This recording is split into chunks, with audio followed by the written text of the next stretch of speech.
Hi everyone, welcome to my own SLP. I'm Rachel and I'm a licensed speech language pathologist, and I create step-by-step videos showing parents and caregivers how you can work on speech sounds with your child at home.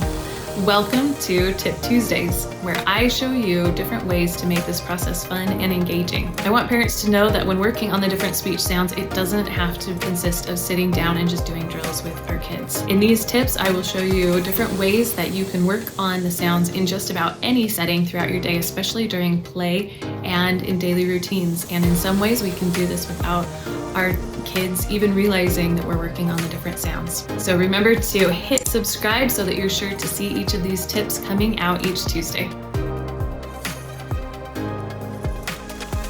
Hey, so for Tip Tuesday, I'm sharing something with you that you can use anytime throughout the day in any type of setting. Today, how I'm using it is while I'm out on a walk and doing the park with my kids. What you're gonna do is you're going to emphasize whatever sound you're working on with your child. For this exercise, all you're doing is focusing on having your child hear you say and emphasize the sound. You're not going to ask them to imitate you. You're not going to have them repeat what you say or try and repeat something that they said, even if it has a sound in it. We're only working on having you exaggerate the sound. For example, if we're focused on the letter S today and we're walking around, then I could point out things in the environment with the S sound in it. So it could be, oh, the sun is bright today.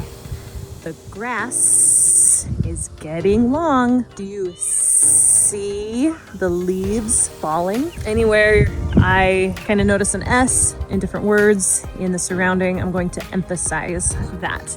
And what this is doing is just increasing your child's awareness to the sound. They will start to recognize that it shows up in lots of parts during their day, and it's fun because pretty soon your kids, if you are doing this a lot, which I would recommend to do this on a regular basis, especially in the beginning when you're teaching the sound and when you're doing it in words, I really recommend this because it helps them not only be aware, but then they kind of can start to anticipate the sound and prepare to make those correct productions as you start working on them. But for right now, it's just helping them hear it and getting that auditory input over and over. It's going to be helpful. Another thing to note is you don't have to use it just on nouns in the environment.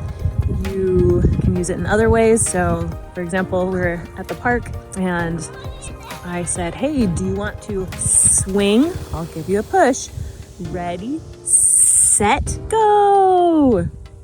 So again, we're not having our children repeat what we say. We're just focusing on emphasizing that sound and letting them hear us do that over and over. It's one of the very first steps, and it's very beneficial for our kids. So one other example could be if you're working on the letter R and you're out and about, you might say something like, do you want to run?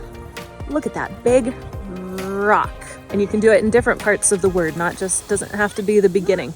Look at the bird flying so high. It's getting higher than the tree. Just another example, but you can use any sounds while you're out and about. Try that out and let me know if you have any questions. I hope that was helpful and that you get a chance to try it out this week.